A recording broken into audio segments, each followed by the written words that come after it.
بسم اللہ الرحمن الرحیم۔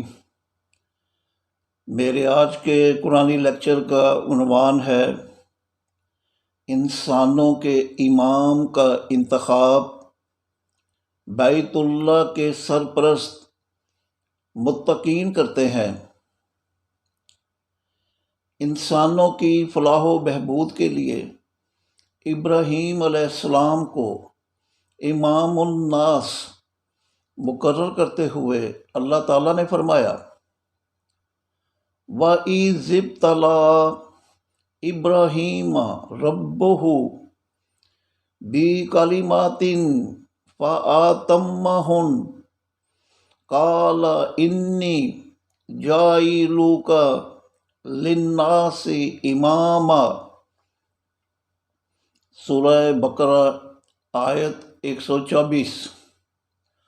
اور جب ابراہیم کو اس کے رب نے کچھ باتوں کے ساتھ آزمایا تو وہ اس میں پورا اترا۔ ہم نے فرمایا بے شک ہم تمہیں انسانوں کے لیے امام بناتے ہیں۔ اللہ تعالیٰ نے نہ صرف ابراہیم علیہ السلام کو بلکہ ان کے بیٹے اسحاق علیہ السلام اور پوتے یعقوب علیہ السلام کو بھی امام الناس یعنی انسانوں کا لیڈر بنایا کہ جنہوں نے پھر انسانوں کی فلاح و بہبود کے لیے جو کام کیے اس کے بارے اللہ تعالیٰ نے فرمایا وَوَهَبْنَا لَهُ إِسْحَاقَ وَيَعْقُوبَ نَافِلًا وَكُلًّا جَعَلْنَا صَالِحِينَ وَجَعَلْنَاهُمْ أَئِمَّةً يَهْدُونَ بِأَمْرِنَا وَأَوْحَيْنَا إِلَيْهِمْ فِعْلَ الْخَيْرَاتِ وَإِقَامَ الصَّلَاةِ وَإِيتَاءَ الزَّكَاةِ وَكَانُوا لَنَا عَابِدِينَ۔ سورہ انبیاء آیت 73۔ ہم نے ابراہیم کو اسحاق یعنی بیٹا اور یعقوب یعنی پوتا عطا فرمایا اور سب کو صالحین یعنی سماجی خدمتگار بنایا اور ان انبیاء کو امام بنایا اور وہ ہمارے حکم سے ہدایت یعنی صلاۃ اور انفاق فی سبیل اللہ دیتے تھے اور ہم نے انہیں وحی کی کہ فعل الخیرات یعنی فلاح و بہبود کے کام کریں، صلاۃ قائم کریں اور زکوٰۃ دیں، اور اس طرح وہ ہماری عبادت کیا کرتے تھے۔ اور اب خصوصاً ابراہیم علیہ السلام کی طرف سے انسانوں کی فلاح و بہبود کے لیے شروع کیے گئے کاموں کے بارے اللہ تعالیٰ نے سورہ حج کی آیات 26 تا 28 میں فرمایا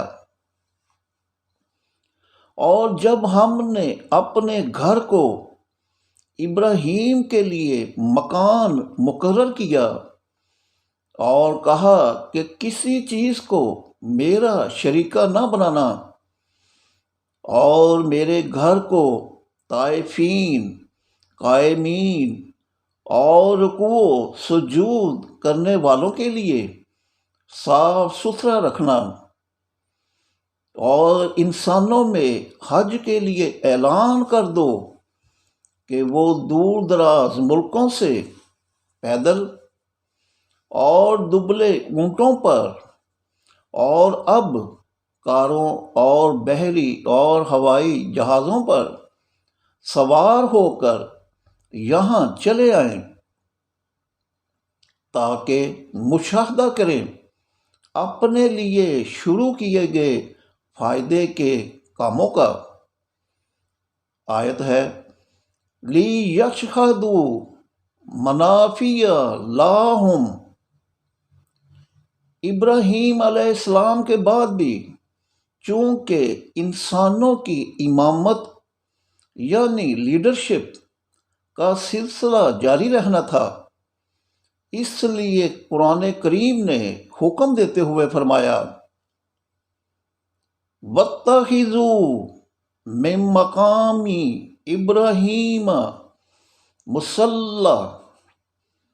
ابراہیم علیہ السلام کے مقام سے مصلی اخذ کرو، یعنی ابراہیم علیہ السلام جیسی بلند مرتبہ شخصیت کا انتخاب کرو کہ جو بیت اللہ سے انسانوں کی پرورش و نشو و نما کا عظیم فریضہ سر انجام دے۔ لیکن اس سلسلہ میں جو اہم سوال سامنے آتا ہے وہ یہ کہ ایسی بلند مرتبہ شخصیت کا انتخاب کیسے ہوگا؟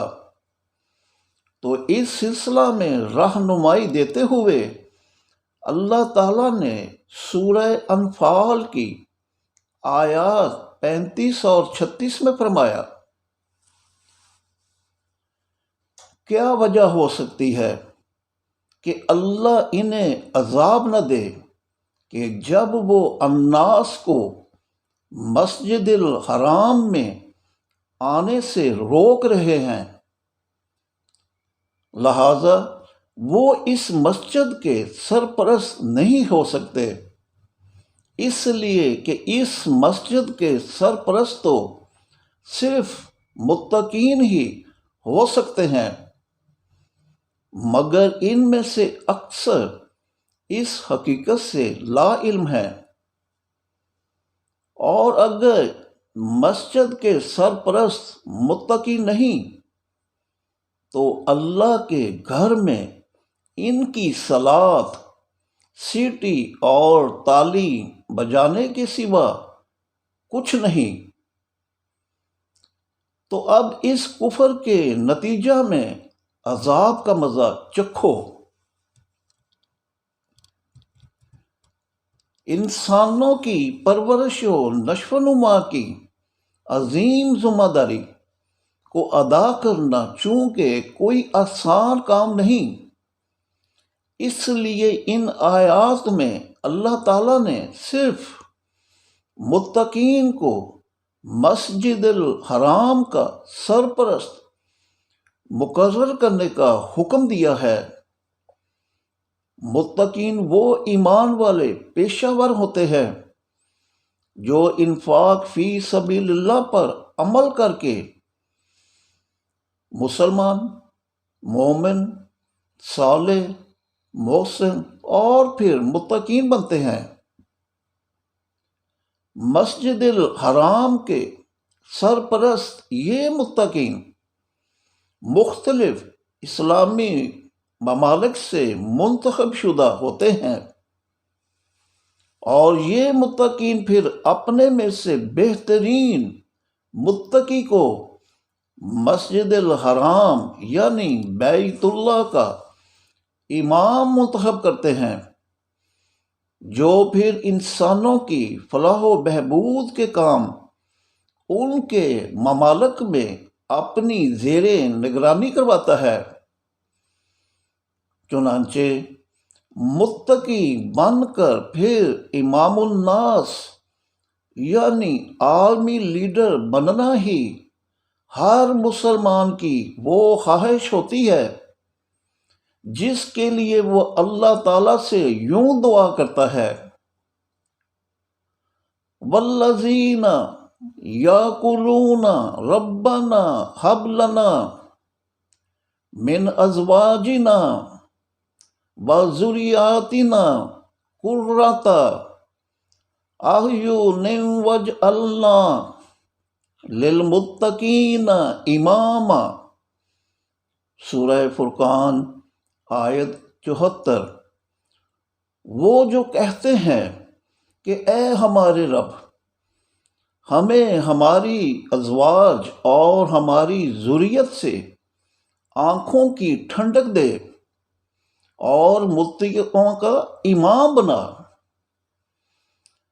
اس طرح مسجد الحرام یعنی بیت اللہ کے اس واحد امام کے علاوہ مسلمانوں کا کوئی اور امام نہیں ہوتا، جیسا کہ امام بارگاہوں اور مساجد وغیرہ میں نماز پڑھانے والے امام ہوتے ہیں، کہ جب اللہ تعالیٰ نے نماز پڑھنے پڑھانے کا کوئی حکم قرآن میں دیا ہی نہیں، چنانچہ معاشرے کے ان غیر ضروری اماموں سے متعلق علامہ اقبال نے پہلے تو یہ فرمایا: قوم کیا چیز ہے، قوموں کی امامت کیا ہے، اس کو کیا سمجھیں یہ بیچارے 2 رکعت کے امام۔ اور پھر مسلمانوں کو نماز اور غیر ضروری اماموں کو چھوڑ دینے کا قیمتی مشورہ دیتے ہوئے علامہ اقبال نے فرمایا: تیرا امام بے حضور، تیری نماز بے سرور، ایسی نماز سے گزر، ایسے امام سے گزر۔ یاد رکھیے، اللہ کو کسی صورت برداشت نہیں کہ کوئی انسان کسی دوسرے انسان کو اپنے کسی غلط حکم کی اطاعت سے اپنا بندہ یعنی غلام بنائے۔ اس معاملہ میں انہوں نے اپنے کسی نبی کی بھی رعایت نہیں کی، چہ جائے کا کوئی عام انسان اس ظلم کا مرتکب ہو۔ چنانچہ اللہ تعالیٰ نے نہایت ہی سختی سے فرمایا: ما کان لی بشر ان یؤتیہ اللہ الکتاب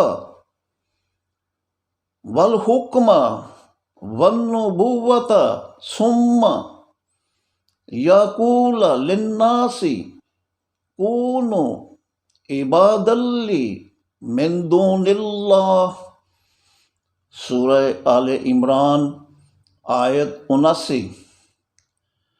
کسی بشر کو یہ حق حاصل نہیں کہ اللہ اسے کتاب، حکومت اور نبوت دے اور وہ پھر لوگوں سے یہ کہے کہ اللہ کی بجائے میرے بندے یعنی غلام بن جاؤ۔ اللہ کے اس واضح حکم کے باوجود ملا، پیر، مفتی، ذاکر اور امام وغیرہ خود بھی صدیوں سے انجانے میں نمازوں کی غلامی کر رہے ہیں، اور پھر انجان مسلمانوں کو نمازوں کے ذریعے اپنا غلام بنایا ہوا ہے۔ اس طرح اپنے ساتھ ساتھ ان کا پیسہ، وقت اور صحت بھی برباد کر کے اللہ سے خود دور ہوتے اور دوسروں کو دور کرتے چلے جا رہے ہیں۔ یہ صرف مومن ہیں جنہیں یہ گمراہ مذہبی پیشوا اپنا غلام نہیں بنا سکتے، اس لیے کہ وہ صلاۃ کو نماز نہیں سمجھتے، بلکہ پیشہ ورانہ ڈیوٹی سمجھ کر اس سے اللہ کی حکمرانی کے تحت قائم کر کے امیر ہوتے ہیں، اور پھر انفاق فی سبیل اللہ سے اپنے ملک کو بھی امیر تر کرتے ہیں۔ چنانچہ نماز کی غلامی کرنے اور کرانے والے مسجد الحرام کے مفتیوں، شیخوں اور مذہبی پیشواؤں کو مخاطب کر کے علامہ اقبال نے فرمایا، خود بدلتے نہیں، قرآن کو بدل دیتے ہیں، ہوئے کس درجہ فقیہان حرم بے توفیق۔ ان غلاموں کا یہ مسلک ہے کہ ناقص ہے کتاب، کہ سکھاتی نہیں مومن کو غلامی کے طریق۔ آج کا لیکچر یہیں تک، شکریہ۔